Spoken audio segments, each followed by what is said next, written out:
Assalamualaikum warahmatullahi wabarakatuh. Profil lengkap Maulana Habib Muhammad Lutfi bin Yahya Pekalongan.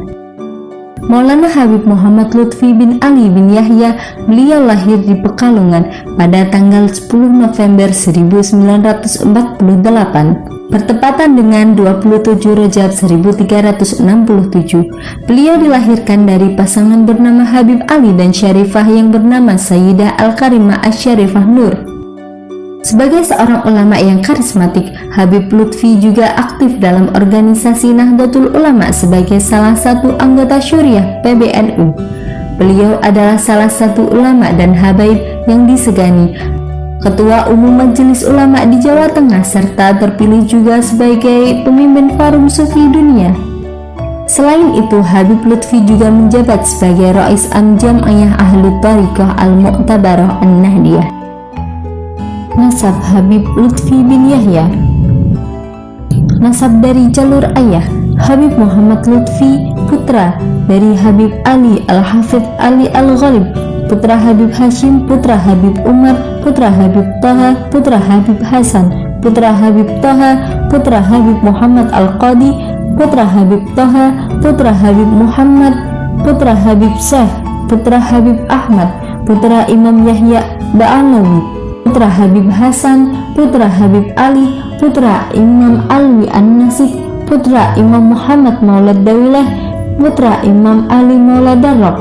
putra Imam Alwi Al-Ghuyur, putra Imam Al-Faqih Al-Muqaddam Muhammad Ba'alawi, putra Imam Ali, putra Imam Muhammad Sahib Marbat, putra Imam Ali Khali Qasam, putra Imam Alwi, putra Imam Muhammad, putra Imam Alwi Ba'alawi, putra Imam Ubaidullah, putra Imam Ahmad Al-Muhajir, putra Imam Isa An-Naqib Armi, putra Imam Muhammad An-Naqib, putra Imam Ali Al-Uraidi, putra Imam Ja'far Shadiq, putra Imam Muhammad Al-Bakir, putra Imam Ali Zainal Abidin, putra Imam Husain As-Sid, putra Sayyidatina Fatimah Az-Zahra dengan Amirul Mukminin Ali bin Abi Thalib, putri dari baginda Nabi Muhammad SAW.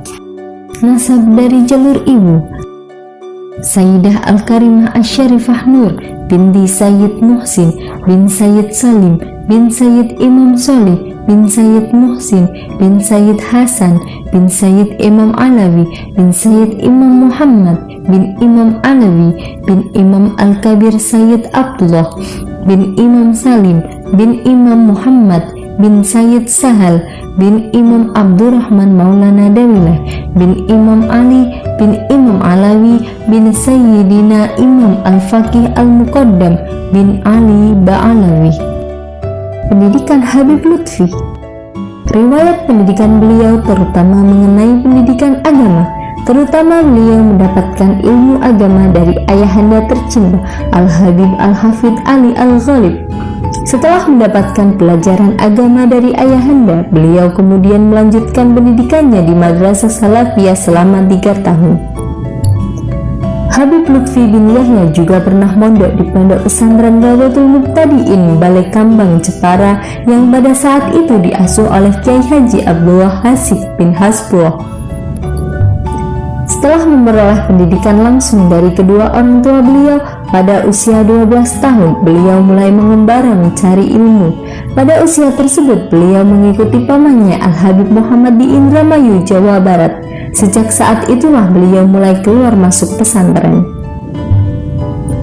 Kemudian setelah tak lama beliau nyantri di Pondok Kerep, Cirebon. Habib Lutfi mendapatkan beasiswa ke Timur Tengah seperti Mekah, Madinah, Hadramaut, dan negara-negara lainnya. Di Timur Tengah beliau menerima ilmu syariah, thariqah, dan tasawuf dari para ulama-ulama besar, wali-wali Allah yang utama, dan guru-guru yang penguasaan ilmunya tidak diragukan lagi.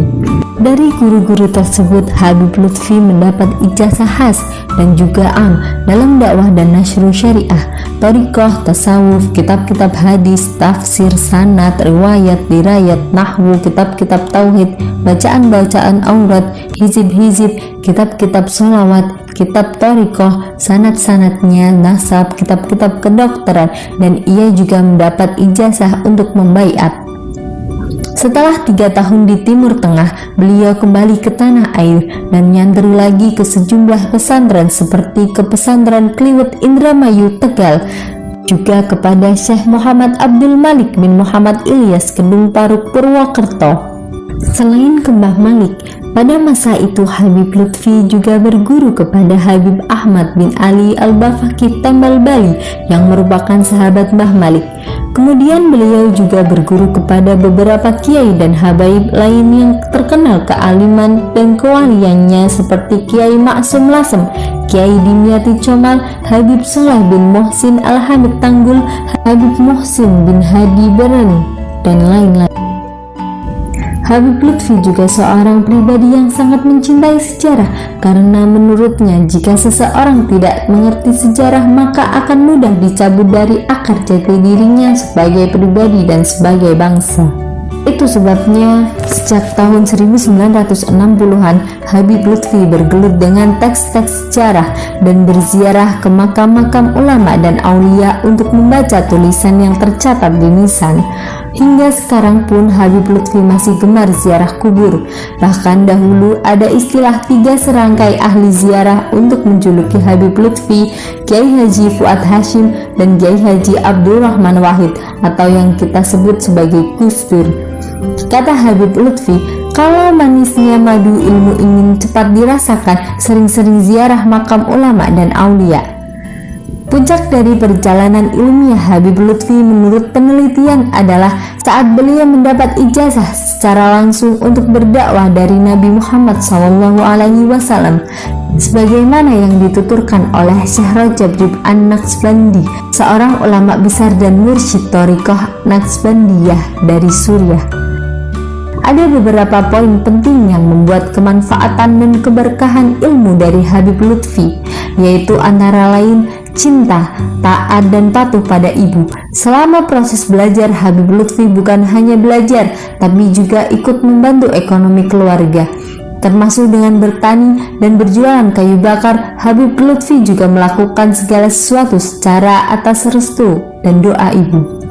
Yang kedua, cinta, taat, dan patuh pada guru. Hal tersebut dibuktikan dengan totalitas berhikmah, bahkan merelakan ketinggalan pelajaran demi memenuhi perintah guru, sehingga semua guru mencintai Habib Lutfi dan menganggap seperti anak kandung sendiri. Untuk yang terakhir, mencari ilmu dan berguru tiada henti. Bahkan sampai sekarang Habib Lutfi masih kerap berguru dan bertabaruk kepada ulama-ulama lain, sekalipun kepada ulama yang lebih muda usianya seperti Habib Umar bin Hafiz. Tercatat ada sekitar 95 orang guru dari Habib Lutfi.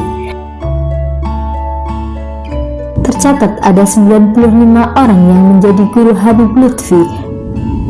antara lain yaitu Habib Ali bin Hashim bin Umar bin Yahya, Habib Ahmad bin Ali bin Ahmad bin Abdullah bin Talib Al-Atas dari Pekalongan, Habib Husain bin Hashim bin Umar bin Yahya dari Pekalongan, Habib Abu Bakar bin Abdullah Al-Atas dari Pekalongan, Habib Hamid Al-Habsyi, Syekh Ahmad bin Mahfuz, Habib Muhammad bin Husain bin Ahmad bin Abdullah bin Talib Al-Atas dari Pekalongan, Syekh Muhammad Kaukab bin Muslim dari Benda Kerep Cirebon, Syekh Muhtadi bin Muslim dari Benda Kerep Cirebon, Syekh Arsyad bin Muhammad Amin dari Benda Kerep Cirebon, Syekh Muhammad Bajuri dari Sudirman Balongan Indramayu, Syekh Masyadi bin Muslim bin Utsman dari Karangambal Indramayu, Habib Saleh bin Abdullah Al-Hinduan dari Karangambal Indramayu, Habib Abu Bakar bin Abdullah Ba'abud dari Indramayu, Habib Ali bin Yusuf bin Ahmad bin Yahya dari Indramayu, Habib Muhammad bin Toha bin Umar bin Yahya dari Indramayu, Habib Muhammad bin Hashim bin Umar bin Yahya dari Kliwut Kertasemaya Indramayu, Habib Syekh bin Abu Bakar bin Syaihan bin Yahya dari Jagasatru Cirebon, Habib Muhammad bin Umar bin Abu Bakar bin Yahya dari Pegagan Palimanan Cirebon, Habib Ahmad bin Ismail bin Yahya dari Janin Arjawi Nangun Cirebon, Habib Umar bin Ismail bin Yahya dari Panguragan Cirebon, Habib Ibrahim bin Ismail bin Yahya dari Gegesik Cirebon, Habib Idris bin Muhammad bin Idris Al-Habsyi dari Cirebon, Habib Ali bin Husain Al-Atas dari Cikini, Jakarta,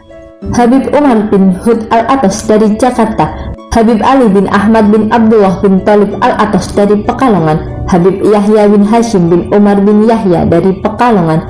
Habib Abdullah bin Salim Maulana Khailah dari Pekalongan, Habib Zain bin Ali Al-Jufri dari Semarang, Habib Idrus bin Muhammad As-Sagaf dari Semarang,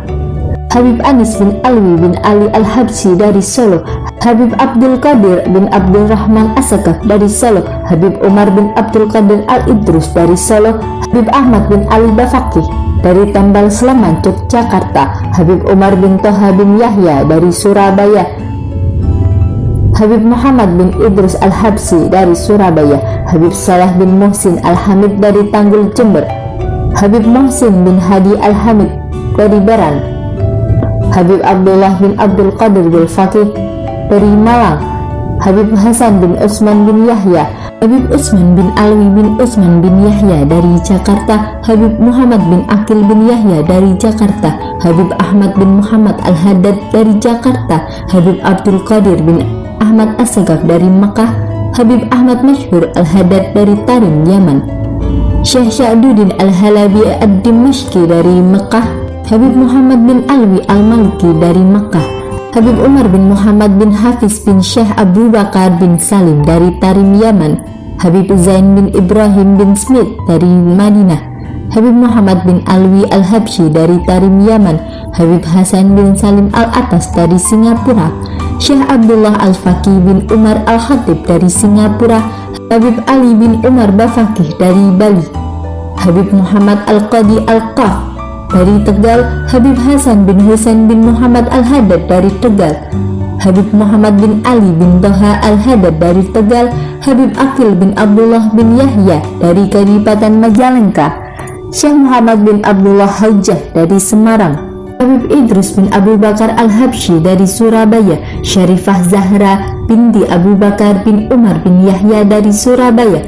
Syarifah Khadijah binti Hashim bin Yahya dari Pekalongan, Syarifah Syekhun binti Syekh bin Alwi bin Yahya dari Jakarta, Syekh Abdullah bin Nuh dari Bogor, Syekh Mahfud bin Anwar dari Blado, Pekalongan, Syekh Ali Bamahramah, Habib Hamid bin Muhammad Al-Hanafi bin Salim bin Yahya dari Mekah, Habib Muhammad bin Akil bin Yahya dari Sokaraja, Purwokerto, Sayyid Syekh Muhammad Abdul Malik bin Ilyas dari Kedung Paruk, Purwokerto, Syekh Muzni dari Karangcengis, Aji Barang, Banyumas, Syekh Ali bin Abu Bakar Basalamah dari Jati Barang, Brebes, Syekh Mashhur bin Nawawi, Syekh Suharawardi bin Nawawi dari Tegal, Syekh Said bin Armia dari Giren, Tegal, Syekh Abdul Jamil dari Pemalang, Syekh Muhammad bin Yati bin Nasir dari Comal, Pemalang, Syekh Muhammad Nur dari Walangsanga, Moga, Pemalang, Syekh Muhammad Soleh Madya dari Kebagusan, Comal, Pemalang, Syekh Abdul Fatah bin Thohir dari Kradenan, Bangkalan, Syekh Irfan dari Kertijayan, Pekalongan, Syekh Ahmad Muzakir bin Fadali dari Pekalongan, Syekh Ru'yah dari Kaliwungu, Kendal, Syekh Muhammad Ma'sum dari Lasem, Rembang, Syekh Abdullah Salam dari Kajen Pati, Syekh Abdullah Hajib bin Hasbullah dari Jepara, Habib Ali bin Muhammad bin Syihab, Habib Salim bin Abdullah Asyatiri dari Tarim, Yaman, Habib Ali bin Muhammad bin Abdul Qadir As-Sagaf dari Tuban, Sayyid Afifuddin Al-Jilani, Sayyid Syekh Muhammad Nazim Adil Al-Haqqani dari Siprus, Syekh Muhammad bin Abdul Bari dari Tegal, Syekh Zuhdi dari Cikura, Tegal, Syekh Rais bin Armia dari Cikura, Tegal, Syekh Utsman Abid Al-Bamawi Asyadili, Habib Akil bin Muhammad Ba'abud dari Purworejo, dan yang terakhir Habib Abu Bakar Al-Adni bin Ali Al-Mansur dari Tarim, Yaman.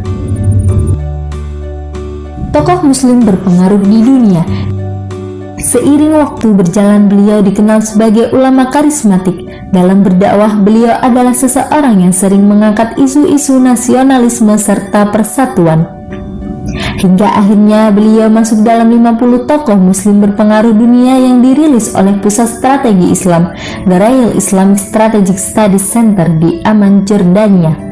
Atas keulamaan, nasionalisme, dan karismatiknya, membawa Habib Muhammad Lutfi bin Yahya pada tanggal 13 Desember 2019 menjadi Dewan Pertimbangan Presiden yang dilantik langsung oleh Presiden Joko Widodo. Pelantikan ini berdasarkan keputusan Presiden nomor 137/P tahun 2019 tentang pengangkatan Dewan Pertimbangan Presiden. Kegiatan-kegiatan yang dilakukan oleh Maulana Habib Muhammad Lutfi bin Yahya: pengajian Thariqah tiap Jumat Kliwon pagi, pengajian Ihya Ulumuddin tiap Selasa malam, pengajian Fathul Qarib tiap Rabu pagi khusus untuk ibu-ibu, pengajian Ahad pagi, pengajian Thariqah khusus ibu-ibu, pengajian tiap bulan Ramadan untuk santri tingkat aliyah, dakwah ilallah berupa umum di berbagai daerah Nusantara, rangkaian Maulid Kansus di kota Pekalongan dan daerah sekitarnya, dan juga kegiatan-kegiatan lainnya. Karir dan jabatan organisasi Habib Lutfi: pendiri dan pembina Majelis Taklim Kansus Sholawat Pekalongan, Jawa Tengah, Rais Am Jam'iyah Ahlut Thariqah Al-Mu'tabarah An-Nahdiyah yang biasa dikenal dengan Jatman, Ketua Umum MUI Jawa Tengah, Ketua Forum Sufi Internasional, dan Dewan Pertimbangan Presiden periode 2019-2024. Peranan dalam organisasi Matan: Mahasiswa Ahli Thariqah Al-Mu'tabarah An-Nahdiyah adalah organisasi tarekat untuk kalangan mahasiswa yang diprakarsai oleh Maulana Habib Muhammad Lutfi bin Yahya, Rais Am-Jatman, yang berafiliasi kepada organisasi Islam Nahdlatul Ulama. Demikian profil lengkap Habib Muhammad Lutfi bin Yahya yang patut kita teladani. Semoga kita dapat mencontoh serta meniru jejak langkah beliau. Wallahu a'lam. Semoga bermanfaat. Wassalamualaikum warahmatullahi wabarakatuh.